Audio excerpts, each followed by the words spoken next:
about the history of this country, we really have to go back both for truth-telling's sake and for struggle's sake and for wisdom for the future's sake to the indigenous people.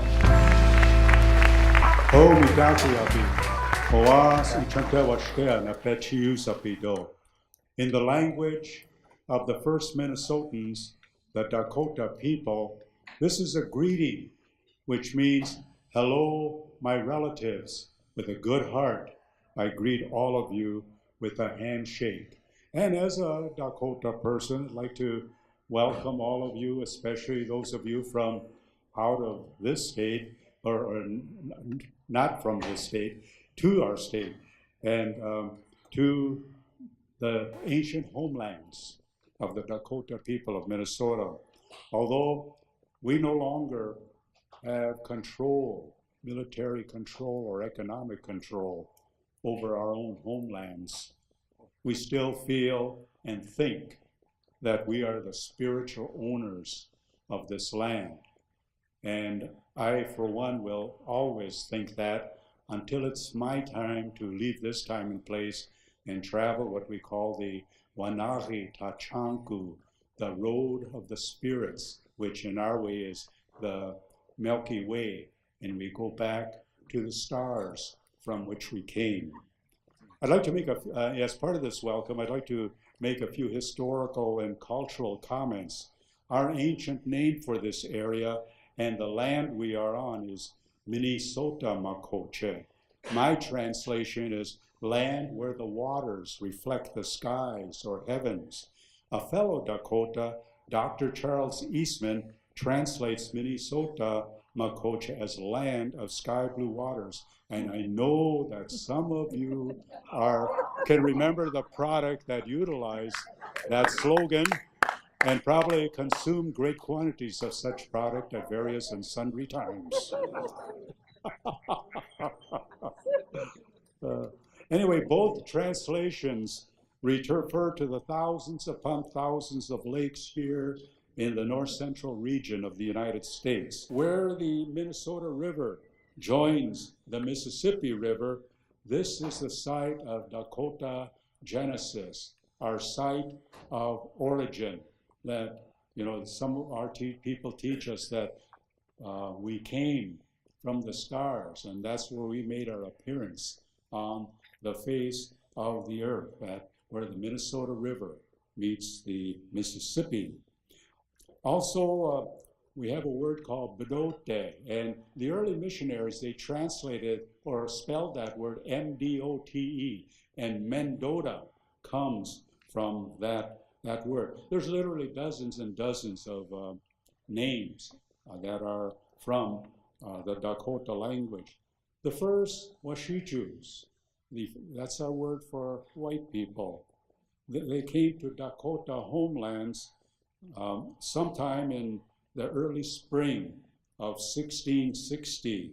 There's two guys named Radisson, I can pronounce that one, and then the other name, I don't know how you pronounce that. The spelling is unfamiliar to me, so I never heard anybody pronounce it. So I'm going to pronounce it as Grossier. That sounds French, doesn't it? And in the early spring of 1660, when they came, that is, these white men, they had no land. But by 1900, 240 years later, they had all of our homelands. 155,000 plus acres, which was involved in our first treaty with the United States government, the Treaty of 1805. And this land here, we're on this land, basically has not been paid for. When Rodney King was badly beaten by racist white cops back in March 1991 in Los Angeles, and then the perpetrators were acquitted, I was so angry. I thought that it was open season on black males by the white racist cops.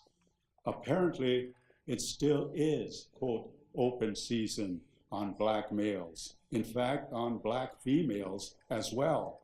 In any event, I wanted to do something. I had to do something Then I read in the newspaper that there was going to be a march from North Minneapolis down to the federal court building. I thought, that's it. I am going to Minneapolis and march in solidarity with our Black brothers and sisters. One of the chants we shouted out as we marched was, "No justice, no peace." I liked that. Also, it was good to be with like-minded people, and it was good to support the Black people, but more than that, to support fellow human beings who were victims of injustice. Because I think in general that most of the US Euro-American society thinks that dark-skinned peoples are not people or human beings, or at the best, if we are humans, we are inferior beings. In the preliminary information provided to me, the Third Democracy Convention, there was a question by Bob, or quotation by Bob La Follette, Ray Democracy. He said, democracy, quote, involves constant struggle in all sectors of life. I borrowed that phrase, constant struggle, for the title of my brief presentation. Also for myself, I added to justice the terms of truth-telling and mutual respect. There is constant struggle in dealing with these three terms. To me, without these three factors, there can be no peace, no forgiveness, no reconciliation, and no healing. Truth-telling. Golda Meir, a former prime minister of Israel, said this about the trial of Adolf Eichmann in Jerusalem in the year 1961, that the trial was, quote, was not in any sense a question of revenge, but those who remained alive and generations still unborn deserve, if nothing else, that the world know in all its dreadful detail what was done to the Jews of Europe and by whom, unquote. When I read this statement, I resonated with it. I shared this sentiment.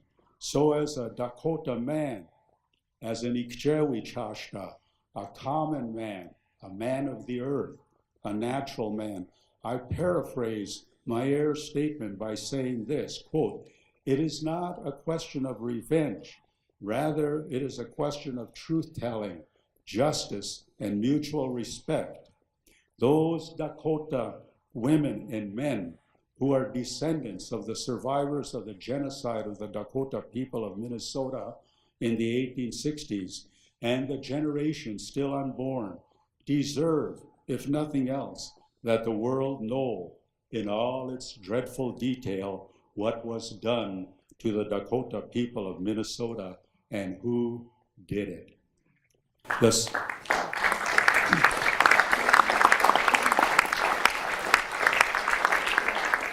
The same sentiment could be said in regard to the genocide of the indigenous peoples of the United States and also of the genocide of the indigenous peoples of the Americas.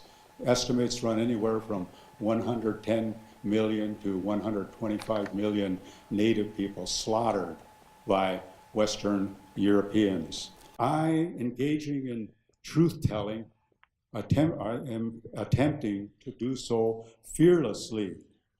The truth is not being told or taught about what happened to the indigenous peoples of the United States and who did it. The truth is not being taught or told about what happened to the Dakota people of Minnesota and who did it.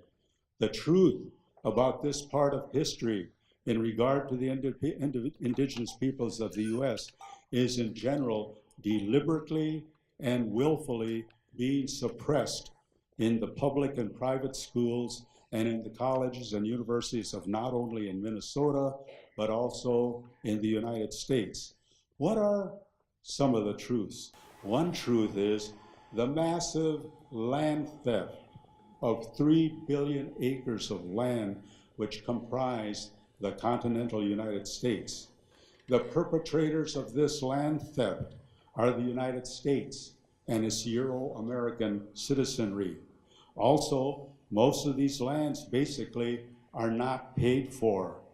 And when there has been extra money involved, it was a pittance. For my people, the Dakota, the treaties of 1851 involving approximately 24 million acres of land in southern Minnesota, we received a pittance, not fair market value for the land. And furthermore, the pittance was given to us a century later in the mid-20th century. How many of you would like to sell something and then get paid a century later? Secondly, treaties. I would like to see the truth treaties taught. Approximately 400 plus treaties were made and violated by the United States government and its Euro-American citizenry. Vine Deloria Jr., in his Custer Died for Your Sins, says, quote, "It would take Russia another century to make and break as many treaties as the United States has already violated," unquote. Treaties are the supreme law of the land, according to Article 6 of the white man's sacred document, the U.S. Constitution. I think I heard the that term, U.S. Constitution, mentioned tonight. However, then you can work on that one anyway. Treaties are the supreme law of the land. However, this didn't seem to be a factor in the behavior of the United States. Deloria writes, quote, "In looking back at the centuries of broken treaties, it is clear that the United States never intended to keep any of its promises," unquote. The third topic that I would like to see taught is the genocide of not only the Dakota people of Minnesota, but also of the native peoples of the United States and of the indigenous peoples of the Americas. The native population at time of contact for the continental United States was about 16 million people. Some modern demographers use higher estimate numbers for the indigenous population, some in the 20 millions, but I use 16 million. 4 centuries later, in 1900, there were 537,000 plus First Nations peoples alive, according to the U.S. Bureau of Census. 16 million people were murdered by violence, disease, and despair. David Stannard, in his book, American Holocaust, writes, "The destruction of the Indians of the Americas was far and away the most massive act of genocide in the history of the world."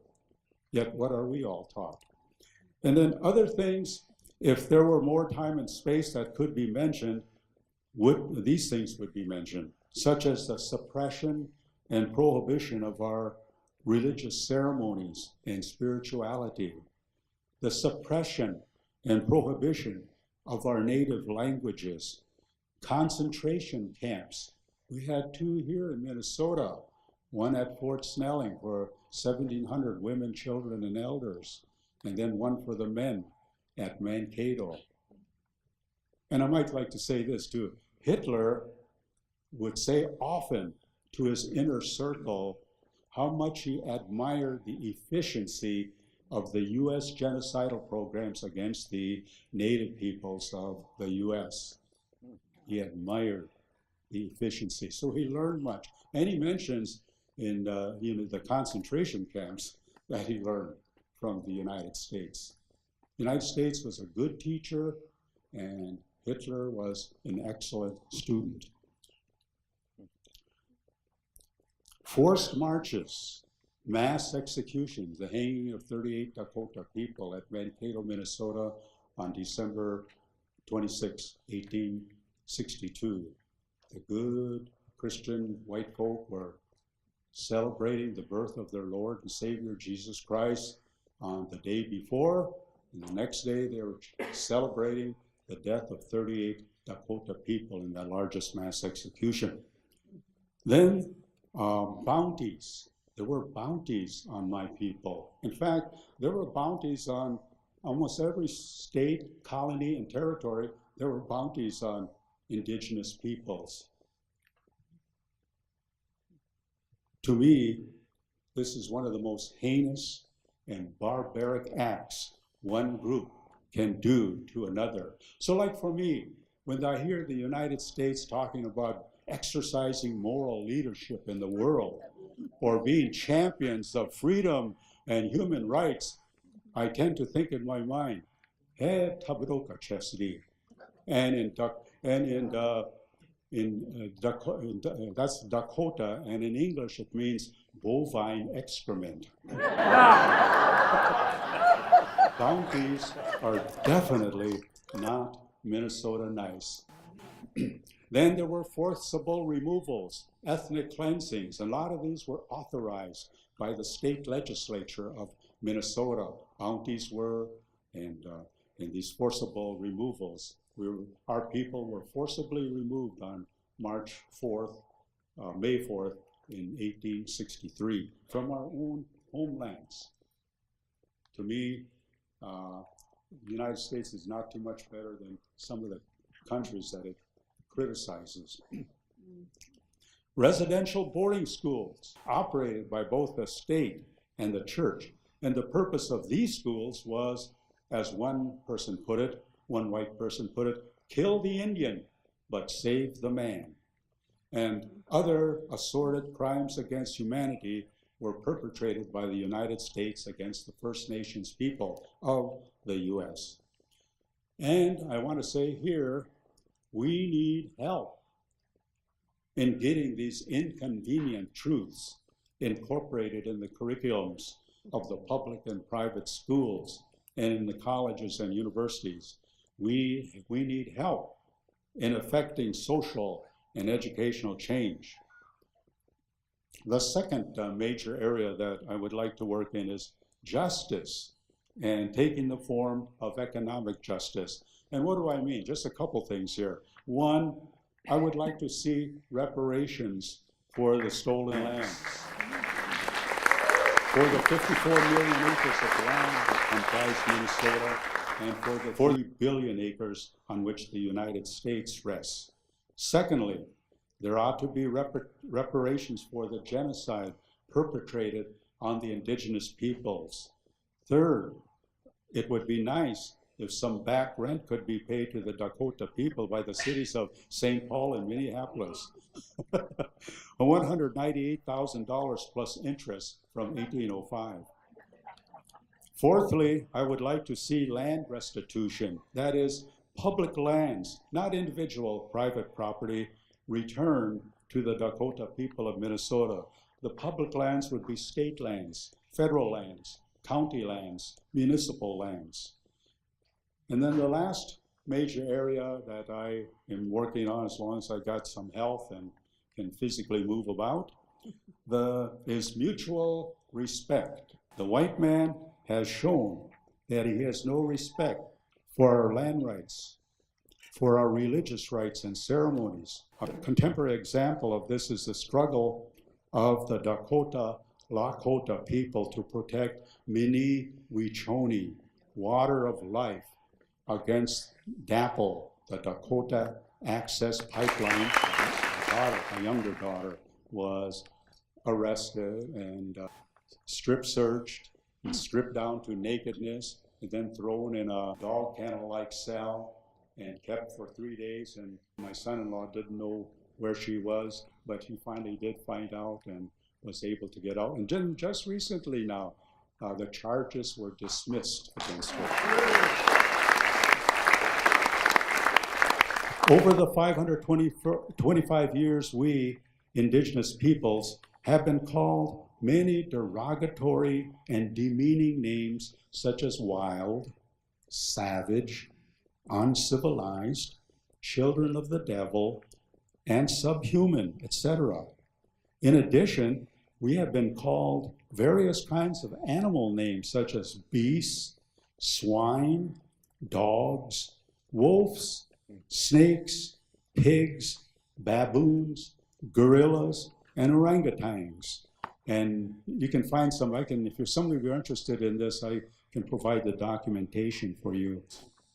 I know that what I am calling for in regard to truth-telling, justice, and mutual respect are impossible dreams. I am like Don Quixote tilting with windmills. I think that the most impossible dream of the three impossible dreams which I have is that of achieving mutual respect.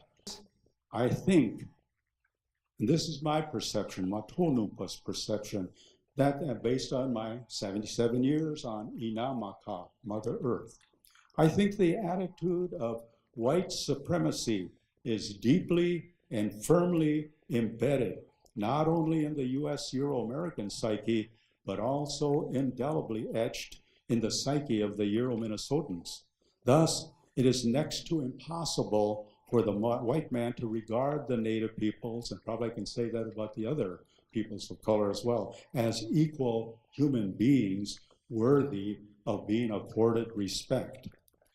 I call what has happened to the indigenous peoples since the white man has come, Woshicha Tankaki. I changed the title, by the way, Woshicha Tankaki, the great evil genocide, the Bible, and the indigenous peoples of the United States. The great evil consists of some of these things that I've mentioned, like the genocide, the massive land theft, and the land not being paid for, the broken treaties, the suppression of our languages and of our religions, and numerous other injustices. The great evil began 525 years ago. However, in spite of these tragic, traumatic, and genocidal events, for me to say and do nothing is not acceptable.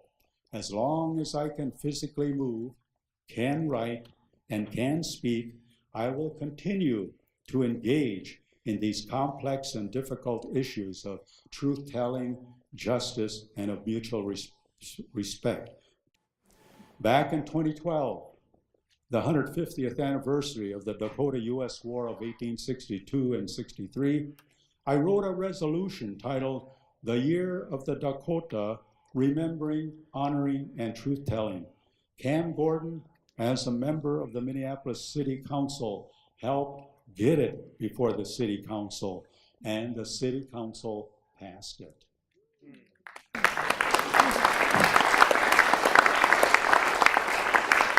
Shortly thereafter, the St. Paul City Council also passed the resolution. I guess they didn't want to be outdone by their sister city, Minneapolis. I will always remember what Cam Gordon did and will always be grateful to him. Cam Gordon also said publicly that Coldwater Spring, a sacred site, not only to the Dakota people, but also to other indigenous peoples, ought to be returned to the Dakota people. Some of these things, I could not have done this by myself. I needed allies and supporters, and Cam was there. It took me a long time to learn that I need upstanders as opposed to bystanders to help me. I need white folk and other allies and supporters, both indigenous and non-indigenous, both Dakota and non-Dakota, who are informed, courageous, and passionate. Especially do I need white people to talk to their fellow white people since they are in control right now. If Dakota/indigenous issues and causes like land rights and reparations like human rights, etc., are to be addressed and advanced. If there are white people who wish to help with Dakota/Native issues and causes, then it appears to me that those kinds of people are right here in this convention. We can work together to honor and protect Inamaka, Mother Earth, to honor and protect Miniwichoni, water of life, to honor and protect our children, to honor and protect our women, to honor and protect our elders, and to honor and protect our animal relatives, the birds, the fish, the rocks, and all other life forms to affect positive social change and to make a better society for all. Thank you.